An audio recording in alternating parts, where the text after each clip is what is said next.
I am Evelyn, 31 years old, and I always believed family meant unconditional love.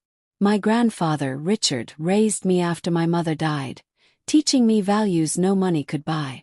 My father, Gerald, was different, always eyeing Grandpa's fortune from a distance. At the funeral, when Dad inherited $48 million, he looked me straight in the eyes and said, "You are useless to me now." What he didn't know about the will would change everything in just 24 hours. The earliest memory I have of my mother is her gentle hands brushing my hair before bed. Eleanor was her name, and she had beautiful auburn hair that caught the sunlight just right. I was only 8 when cancer took her from us. The hospital stays grew longer, her once vibrant face grew paler, and then one day my father told me with dry eyes that she was gone. There were no tears from him, just a clinical explanation that Mommy wasn't coming home. My grandfather Richard stepped in immediately. While my father buried himself in work, Grandpa Richard became my rock. He moved me into his spacious New England home with its creaking wooden floors and walls filled with books. "Your mother loved this room when she was your age," he told me, setting up my bedroom with a canopy bed that made me feel like a princess despite my grief. Richard Whitmore was a self-made businessman who built a construction empire from scratch, working his way through college with calloused hands and determination. By the time I came to live with him, his company, Whitmore Construction, was worth millions, though you'd never know it from his humble demeanor. He drove the same old sedan for 15 years and taught me that wealth is what you build inside, not what you flaunt outside. My father was the opposite. As Richard's only son, he'd grown up expecting the family fortune. He worked at the company but lacked my grandfather's vision and connection with people. The employees respected Richard but merely tolerated Gerald. I once overheard my grandfather on the phone saying, "Gerald has book smarts but no heart for the business." That tension followed us always. Throughout my childhood I tried to connect with my father. Every school play, I'd scan the audience for his face. Most times the seat stayed empty. When he did come, he left immediately after, always with an excuse about a meeting. I learned to stop expecting him and cherish my grandfather's steady presence instead. Richard never missed a single event, always in the front row with his camera ready. When it came time for college, I chose business administration, hoping it might finally create a bond with my father. "See, Dad, I'm following in your footsteps," I told him excitedly. His response was lukewarm. "Business is sensible. It'll give you financial security. No congratulations, no pride." My grandfather, though, took me out to celebrate. "Education is never wasted," he told me over dinner. "But remember, Evelyn, the most important business skill is understanding people, not numbers." He gave me a leather-bound journal that night. Inside the cover he'd written, "To see the true measure of a person, watch how they treat others when they think no one is looking." As I grew older, the contrast between the two men in my life became sharper. Gerald visited Richard's house mainly when business needed discussing, acknowledging me with a nod, asking perfunctory questions about my studies. His eyes drifting to the antiques as if cataloging their value. Richard and I, meanwhile, kept our own traditions.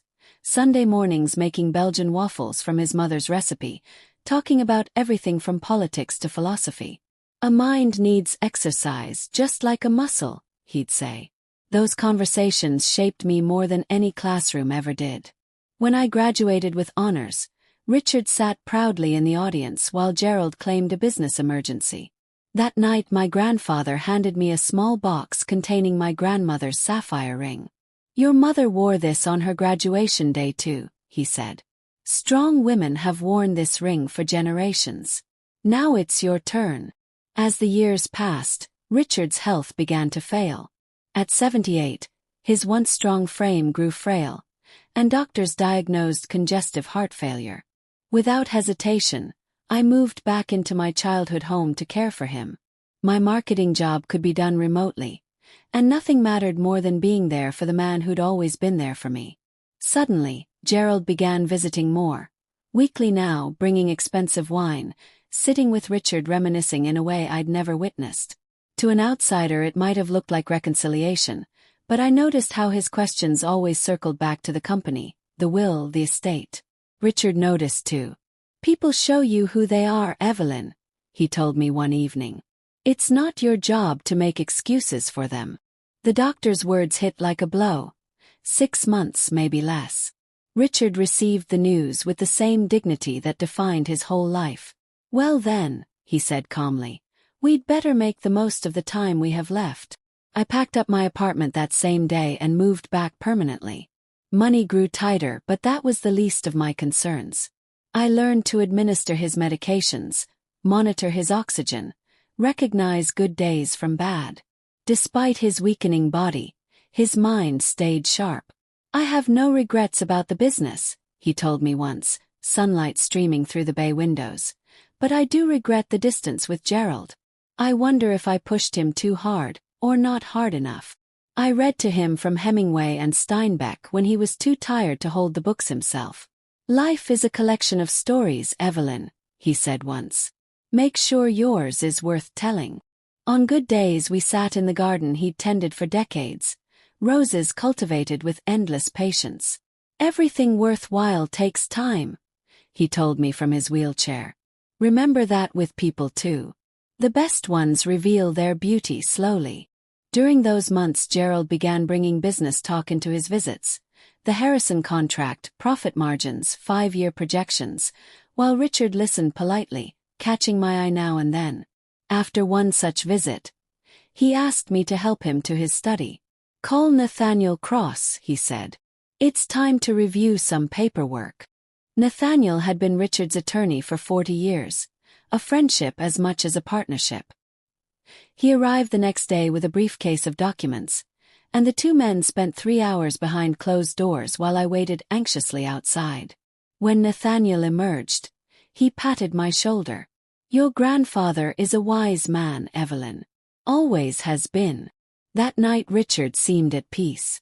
"Promise me something," he said as I adjusted his pillows. "Promise you'll live according to your own values, not anyone else's expectations." "I promise," I whispered, fighting tears. "And one more thing," he added, his voice suddenly stronger. "Don't worry about your future. I've made sure you'll be taken care of." I assumed he meant it in spirit. I never imagined the literal truth those words would hold. The final week arrived faster than the doctors predicted. Richard became bedridden. His breathing labored despite the oxygen. I barely left his side, sleeping on a cot beside his bed. On the last night, while Gerald had stepped out to take a call, Richard beckoned me closer. "Remember who you are, Evelyn," he whispered. "Blood doesn't always make family." He squeezed my hand with surprising strength. "The truth has a way of revealing itself." Richard Whitmore passed peacefully in his sleep at dawn on a Tuesday in October. I was holding his hand when I realized his chest had stopped rising. I called the hospice nurse first, then Gerald, who answered groggy but sharpened instantly at the news. "I'll be right there," he said. "Don't call anyone else yet." He arrived dressed in a suit despite the early hour, and before even acknowledging my grief, began opening desk drawers and checking bookshelves. "Looking for the will," he said matter-of-factly. "Dad mentioned keeping a copy at home." He spent the morning making calls to board members and the funeral home, taking charge with an efficiency that felt entirely out of place. There was no room for grief in his actions. Only business. The funeral filled the church beyond capacity. Richard had touched countless lives. I wore the simple black dress he'd once complimented. "Elegance doesn't shout," he'd told me. Gerald checked his watch through most of the service. His eulogy was polished, full of phrases like financial stewardship and market leadership, with no mention of Richard as a father or grandfather. When my turn came, I spoke from the heart about Sunday waffles and quiet strength, about a man who measured wealth in moments, not dollars. Afterward, an elderly gentleman I didn't immediately place approached me. Nathaniel Cross. His appearance slightly changed since I'd last seen him during Richard's illness. "A beautiful service," he said, clasping my hand. Richard would have appreciated your words especially. He handed me his card. "There will be a reading of the will tomorrow at 2 at the house. Please be punctual." Gerald overheard and inserted himself immediately, asking about transfer papers. Nathaniel's formality with him contrasted sharply with his warmth toward me.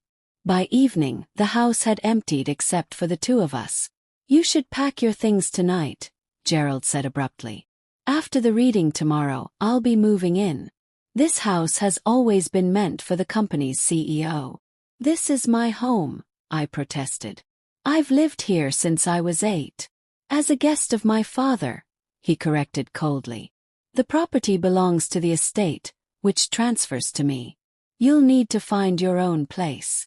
At the reading the next day, Gerald sat behind the desk before anyone else arrived, a small, symbolic claiming of territory that made Nathaniel raise an eyebrow. "To my son, Gerald Whitmore," Nathaniel read, "I leave Whitmore Construction and all its holdings, valued at approximately $48 million, along with the family home and its contents." Gerald's face transformed. Impatience replaced by triumph. My name wasn't mentioned. I sat perfectly still, wondering if my grandfather had forgotten me after all. As the room cleared, Gerald turned to me, buttoning his jacket. "I'll give you until tomorrow to remove your belongings. I have contractors coming Monday." Then, colder still, "Your services as caretaker are no longer required. You were only useful while my father needed looking after. You are useless now."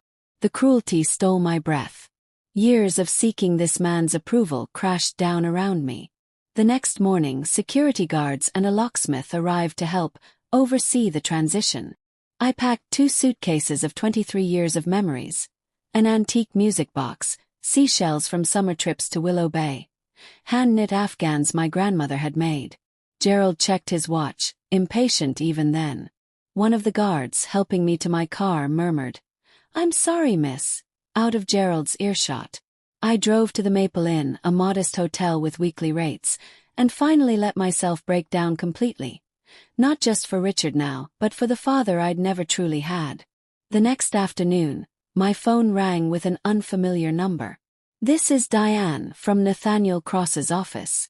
Mr. Cross would like to meet with you. It concerns your grandfather's estate, and it's urgent." We arranged a 3 o'clock meeting. Nathaniel's office was all dark wood and leather-bound books. "Thank you for coming on short notice," he said, his expression warmer than at the reading. "I expect you've had a difficult 24 hours. The simple kindness broke something loose in me. "Yes," I managed. "Gerald had security escort me out this morning." His eyebrows rose.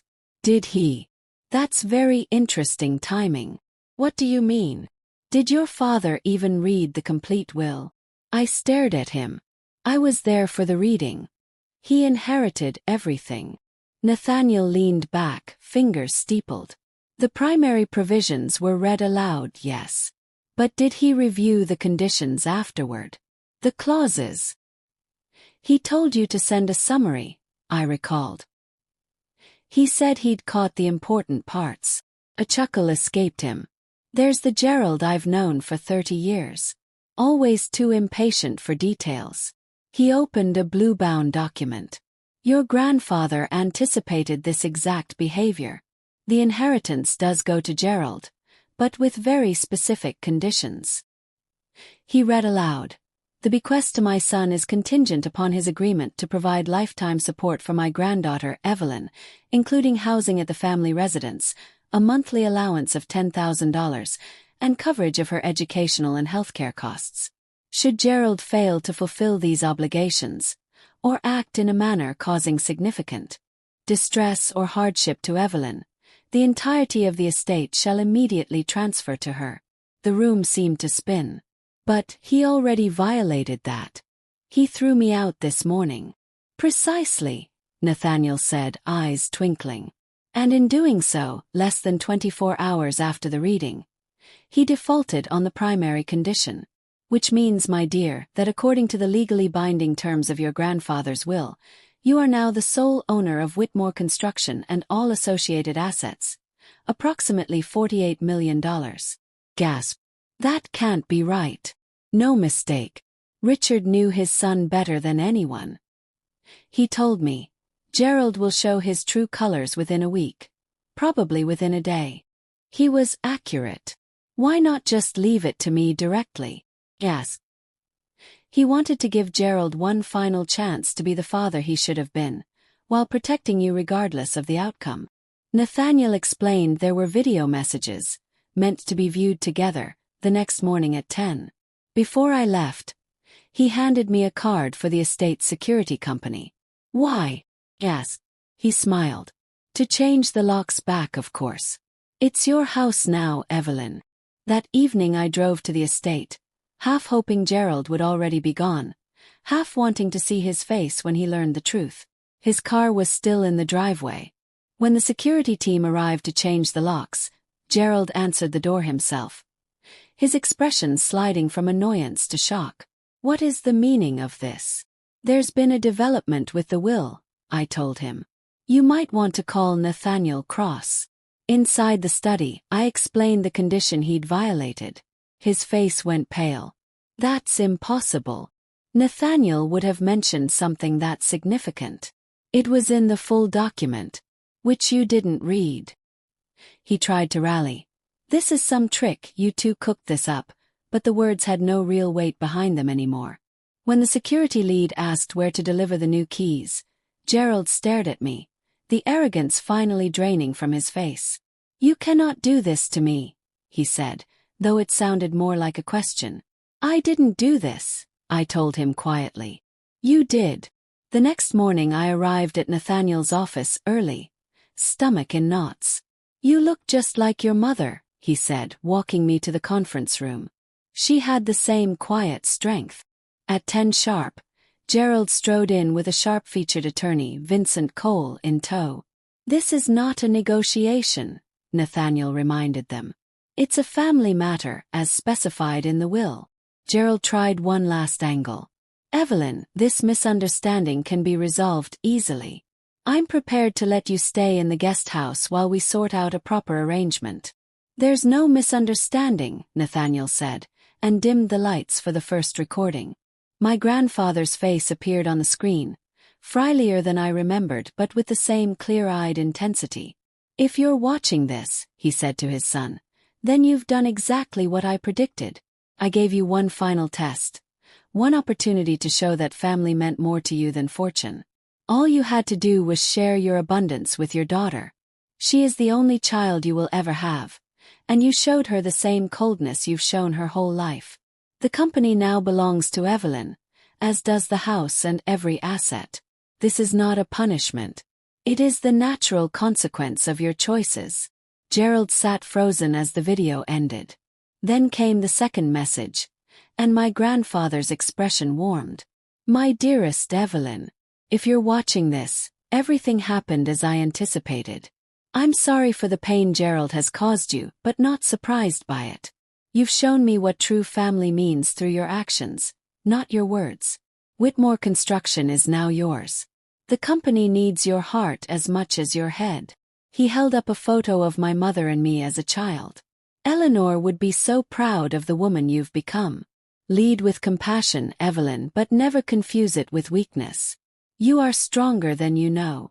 Nathaniel then read a final letter aloud, offering Gerald a narrow path back, if he demonstrated genuine change and contributed meaningfully to the company for at least 2 years. I could, at my sole discretion, consider sharing ownership with him. A decision that had to come from real relationship, not obligation. This cannot be legal, Gerald said, the conviction gone from his voice. It's entirely legal, Nathaniel replied. The conditions were clearly stated. You chose not to read them. Gerald turned to me, desperation flickering through his composure. I made a mistake. I was overwhelmed with grief. We can work this out, as a family. Family, I repeated, the word bitter on my tongue. You've never treated me like family. Even when Mom was dying, you were distant. Grandfather raised me while you chased deals. Yesterday wasn't a lapse. It was consistent. He tried threatening to contest the will, until Nathaniel mentioned the no contest clause that would forfeit any path back entirely. His attorney pulled him toward the door. Dad, I said, using the word despite how foreign it felt, grandfather left you a path back, not to control everything but to be part of the legacy he built. That's real. But only if your change is real too. He paused at the door, said nothing, and walked out.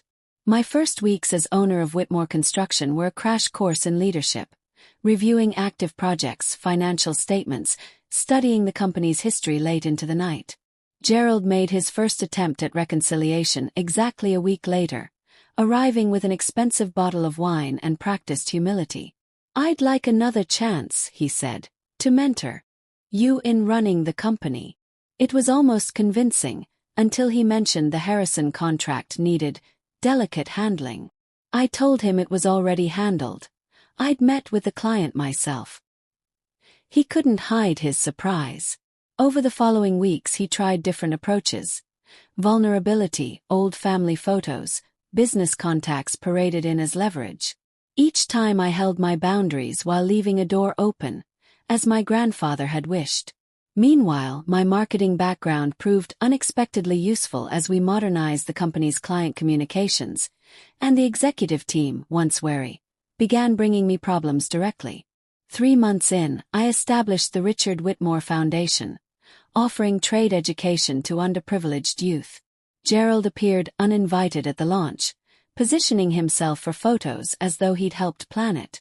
That evening at the bar he said quietly, "Clever move with the foundation. Good publicity." "It's not about publicity," I told him. "It's about honoring Grandpa's values." Something shifted in his expression. "He left you more than the company, didn't he? He left you his perspective." It was the most genuine thing he'd said since the will was read. "Yes," I said. "And that's worth more than $48 million. Weeks later, I set up a modest trust for Gerald, a comfortable living with no control over company assets. Nathaniel advised against it legally but supported it personally. "Your grandfather would approve of your compassion," he told me. "Just don't let it be mistaken for weakness." Gerald accepted the trust with quiet dignity, and something in our relationship began slowly to shift. Fragile, often awkward conversations about neutral things. For the first time, he spoke about his own childhood, revealing complexities in his bond with Richard I'd never considered. 1 year after inheriting the company, I invited Gerald onto a newly formed advisory board. Prestige without real authority, a step toward inclusion without compromising the company's direction. "Thank you for this," he said. "I won't disappoint you." "I hope not," I told him honestly. "Grandpa wanted you to have a path back. This is part of that. The healing between us stayed incomplete. Maybe it always would. But the distance between that cruel dismissal and our cautious collaboration was farther than either of us had thought possible. Whitmore Construction flourished under my leadership, expanding into sustainable building and community development, while the foundation grew to support dozens of students each year, sending fresh, dedicated talent into the trade. The deepest change, though, was inside me. The girl who desperately sought her father's approval had become a woman secure in her own judgment. I honored my grandfather's legacy not by preserving it unchanged, but by carrying it forward thoughtfully. 2 years to the day after Richard's death, I visited his grave alone. The simple headstone bore the words he'd chosen himself. "True wealth is measured in lives touched, not dollars earned." "You were right about so many things," I told him, laying fresh roses by the stone. "About the company. About Dad. About me." Driving home to the house that was now truly mine, I thought about how quickly a life can turn. How in just 24 hours I'd gone from homeless to the owner of a fortune. But the real transformation had taken far longer, and reached far deeper, than any legal transfer of assets ever could. I had learned that sometimes losing everything is the only way to discover what truly matters. And that lesson was the greatest inheritance of all.